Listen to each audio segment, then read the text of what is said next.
Imaginez des rues remplies de voitures électriques presque neuves, abandonnées comme des détritus. Que se passe-t-il en Chine avec ces véhicules du futur? Mais d'abord, aimez, partagez et abonnez-vous.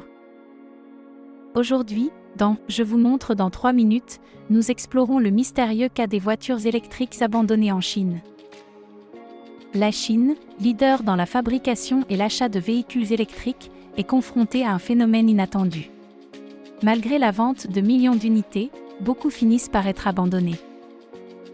Selon les informations de Bloomberg, au moins 6 villes chinoises ont été considérées comme des cimetières automobiles, soit plusieurs champs où des milliers de véhicules électriques presque neufs ont été abandonnés parmi les mauvaises herbes et les détritus. Nous explorons comment les subventions gouvernementales et l'évolution rapide des politiques ont pu conduire à une surproduction et à une dévaluation rapide de ces véhicules.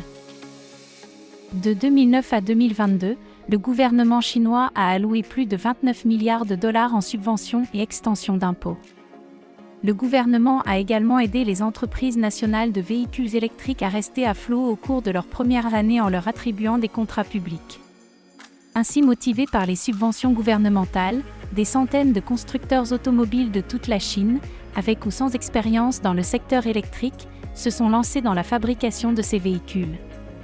Ils ont produit d'énormes quantités de véhicules électriques dans la phase initiale.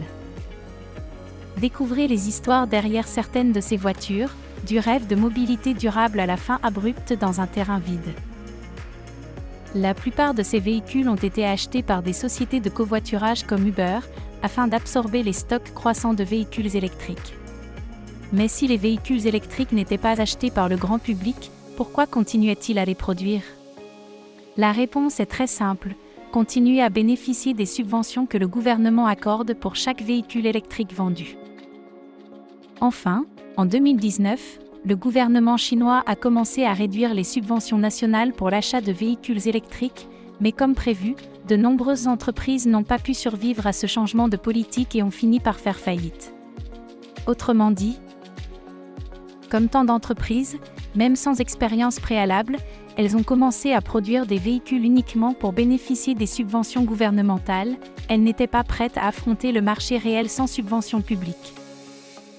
Et c'est ainsi qu'ont émergé les fameux cimetières de véhicules électriques en Chine. De cette situation concernant les milliers de véhicules abandonnés, 2 idées peuvent être tirées. La première est que se débarrasser si rapidement des véhicules électriques réduit les bénéfices de la réduction de la pollution, car la fabrication de batteries nécessite une exploitation minière très intensive. Cela représente donc déjà un dommage pour l'environnement et la seule façon pour ces véhicules électriques d'apporter un avantage environnemental par rapport aux véhicules à essence est de les utiliser pendant de nombreuses années. De plus, les batteries utilisées dans chaque véhicule contiennent des produits chimiques et des matériaux dangereux qui nécessitent un processus d'élimination spécial pour éviter toute contamination. Nous discutons des solutions possibles pour éviter l'abandon des voitures électriques et de la manière d'améliorer la durabilité du secteur. Les voitures électriques représentent l'avenir, mais elles sont confrontées à des défis qui nécessitent une attention particulière. Puisqu'ils parcourent la même distance qu'une voiture à base de pétrole mais mettent 3 heures à se recharger. Que pensez-vous de l'abandon des voitures électriques? Commentez, partagez et abonnez-vous pour plus de contenu.